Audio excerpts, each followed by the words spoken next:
Sino po kumakain ng ganitong dessert? To napakasarap ng dessert na yan. Tingnan nyo naman, napakalinamnam at napakasarap talaga. Kung gusto mo malaman kung paano ito gawin, so siyempre panoorin mo lang. So siyempre sa una, bibili ka muna ng mais sa bayan. Tapos pag dating mo sa bahay, siyempre tanggalan mo muna ng balat o tapos tanggalan mo ng buhok, linisin mo ng ayos, hugasan mo, tapos ganito ang gagawin mo. Yan, yung ano-anuhin ng knife, tapos kayo din. Kayo din mo yung mga natitira para na siya, para walang sayang. Okay, ganto yan. Sunod, magsalang na tayo ng kaldero, tapos ilagay ang gata. Yan yung pangalawang gata ha. Ng konting asin para balanse yung tamis mamaya at buksan natin. So kumukulo natin yan, halu-haluin lang yung gata habang kumukulo. Ay syempre, lagi mo nga haluin para hindi naman yan, tapos ilagay na yung malagkit. Yan, malagkit yan, nabigas.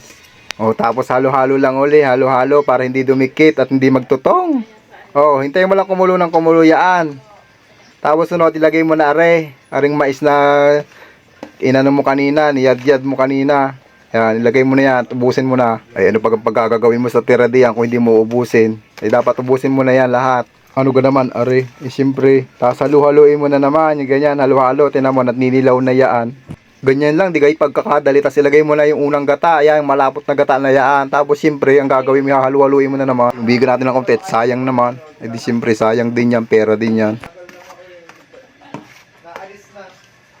Oh, halu-halo lang uli para hindi dumikit. Oh, tingnan mo naman, ang ganda, kitang-kita na yung mais. Tapos creamy, tapos ilagyan natin ng asukal. Siyempre, paano kakalasin kung hindi lalagyan ng asukal? Siyempre, dapat mong lagyan. Ano ko naman, siyempre. At yan, wag ka lang wag ka lang magsasawang maghalo at lagyan mo natin konting tubig at masyadong malapot. Wag ka lang masyadong mananawa sa paghahalo, parang pag-ibig lang yan, katulad ng pagmamahal mo sa partner mo. Wag kang magsasawa kasi pag magsawa ka, lagot ka, papalitan ka talaga. Tingnan mo naman, ang ganda na ng mais, lumalapot na at creamy na. Yan, pabulakin mo ng mabuti. Ayan, tingnan mo kung malambot na. Ayan ho, luto na ang ating mais. Ito niya, pwede na natin iserve yan. Napakaganda. Tingnan naman, tingin pa lang napakasarap na. At lalo kung matikman mo pa yan, gawin mo na to. At hindi ka magsisisit, napakasarap talaga. Yan, tawag dyan, parang corn corn dessert. Parang maha. Tingnan naman, sarap-sarap niya. Tingnan nyo, ano masabi mo? Disclaimer, ate ko ang gumawa niya, kaya hindi ko alam ang tawag ha. Pasensya na po. Kalimutan pang itanong.